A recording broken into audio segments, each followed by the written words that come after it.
अस्सलाम वालेकुम नाज़रीन, मैं हूं कामरान खान और आप देख रहे हैं शो न्यूज़। आपको बताते चलें कि मोटरवे पर जो ज़्यादती हुई है ख़ातून के साथ, उसके बाद इस केस में तो बहुत सी जो है पेशरफ्त हो चुकी है। उस हवाले से दो मुलज़मान जो हैं उनके DNA मैच हो चुके हैं और फोरेंसिक साइंस लेबॉर्ट्री जो है उस हवाले से हारून रशीद जो कि मायनाज कॉलम निगार हैं, तजिया निगार हैं पाकिस्तान के, उनका ये कहना है कि उसको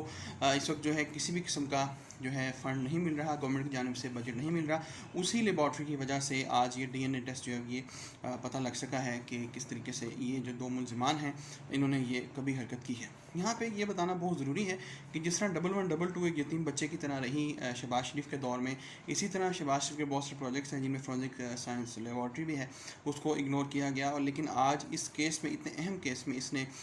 उस खातून जो है उसको इंसाफ दिलाने में अपना किरदार अदा किया। और अब ये कहा जा रहा है कि शायद कुछ पुलिस वाले भी मुलविस हो सकते हैं, शायद उन लोगों ने इतला दी उन मुलज़मान को कि वो मोटरे पर पहुँचे। अब देखना यह है कि गवर्नमेंट इस पहलू पर कितनी तवज्जो देती है, किस तरीके से रैकी की जाती है और मुलज़मान तक कैसे पहुँचा जा सकता है।